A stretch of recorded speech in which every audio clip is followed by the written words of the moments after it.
Kilongo TV. Kilongo TV. Bon s'abonner. Ebele. Mikolo, solingi o s'abonner. Obetika point. Kilongo TV. Kilongo TV. Bobetobe bokotobe na YouTube. Bobetobe Kilongo TV. Po Kilongo TV. Bokomona maijane. Oh Kilongo TV.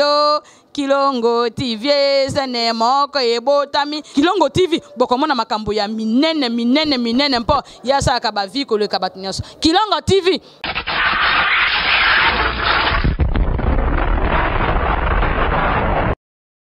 Ndeko balandi émission na biso mbote na biso toza awa na hôpital cinquantenaire wa pesika toye po na lever du corps ya papa Cardozo Mwamba le Bill Gates congolais boyebi asoutenaka ba artiste ebele surtout ba musicien azamoko ya muninga jibe mpiana papa chéri toza awa na cinquantenaire po na lever du corps na ya kufaki bongo na Afrique du Sud et puis lever du corps de ça malelo bolanda ba détail et bongo na Gauthier Kele. Merci na bien merci na Fiston Basende, merci na Angèle Kinkela, merci na Lévis Cyril Arsène Modabi, le garçon capable, plus fort que toi n'existe pas. Merci na Bafan News à Kilongo TV, merci na Bino Tolandi reportage au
soba mesene ba ozala boye na esprit na ye ya kokabula mboka te na esprit social ya kozala tribal te vraiment pa nanga na moni bena yomemaka masolo bien Cardozo Mwamba jibe piana kolela te okangata mweloko mwa muke nasala ndenge eloko mocho yemba to sependa ko makasi te na improviser ka siko eza souter donc improta na moka ba guitare zo beta bane benga bona improviser sinon yo yebi donc to ça le venir lo bien pour étira na mémoire de famille ba ça. Merci beaucoup. Merci. Et puis, nous avons la deuxième interview parce que l'interview, elle est tout le temps. Nous avons mon fils, nous avons témoigné de Bela Mabé Panayo. On a dit donc nous avons la benam balasima, so nous avons l'interview pour tous les rasco, ni les gens qui viennent là pour la musique librement. Merci beaucoup.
Le nord met bien en ordre, les autres de mon côté, et la petite personne qui est attaquée pour la Kibia,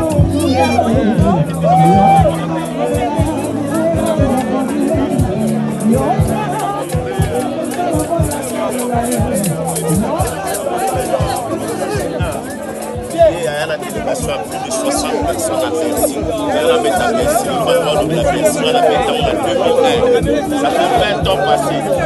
Apparemment, on est ça la marathée. Il y a une délégation à plus de 60 personnes. Après, on va payer.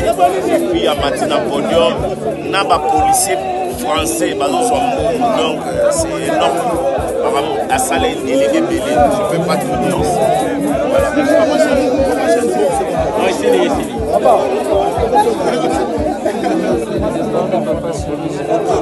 photo là.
Le business a ses idées, FB International Agence a ses abonnés.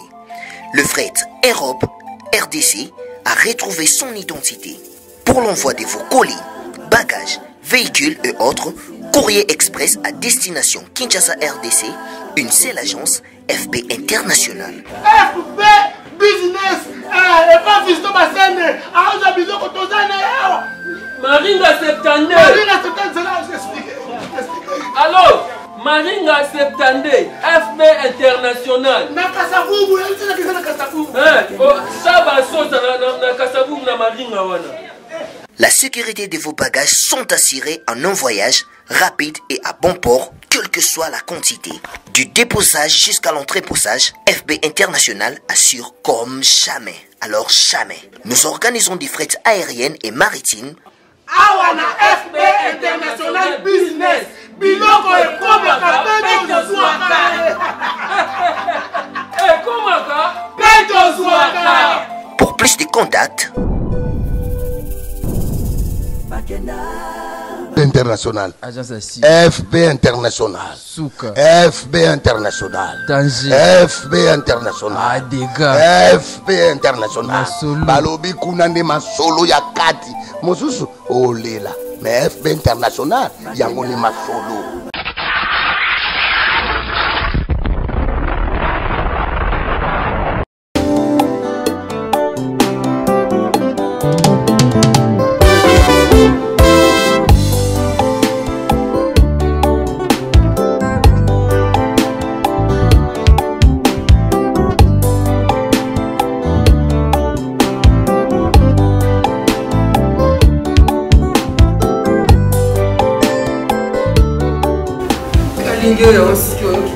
Papa, où est-ce que oh, kasi na kani mais on continue suki.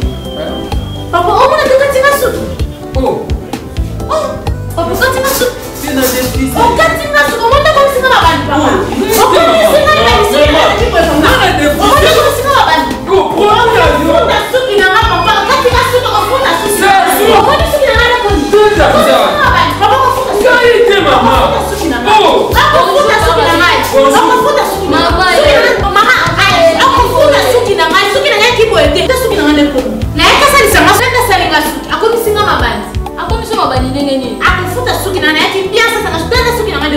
Mama, akati osuki ndenge nini? Osali li produit nini? Maman nangai, tala produit sali. Zazu. Produit ya kala. Ba sali la dans susuté. Et quand il est de komi ngai, na sala ko suki, na kata osuki. Non, katanga suki de papa. Ah, tanti. J'ai une fille au point où il est pour le faire suki. Donc quand vous singer, nga suki na wana yaka awa kala, bakata nga suki te. Tala nga de kuna koma na suki bele tala.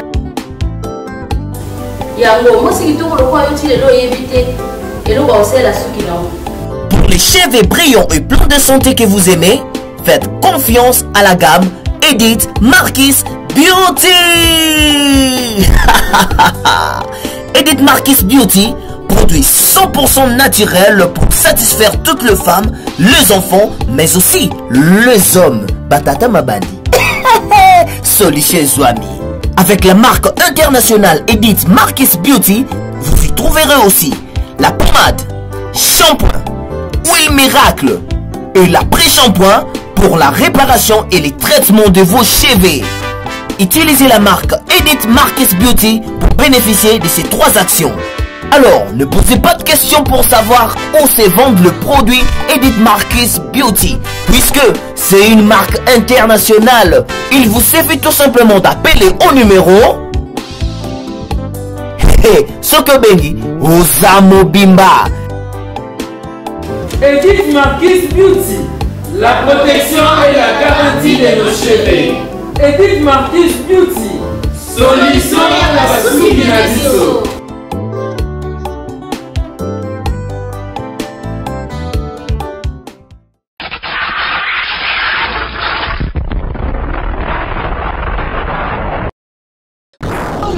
TV. Kilongo TV. Bon s'abonner. Ebele. Mikolo, solingi o s'abonner. Obetika point. Kilongo TV. Kilongo TV. Bobeto be bokoto be na YouTube. Bobeto be Kilongo TV. Po Kilongo TV. Bokomona maijane. Oh Kilongo TV. Kilongo TV sene moko ebotami Kilongo TV bokomona makambo ya minene mpo yasa ka baviko le kabatunyoso Kilongo TV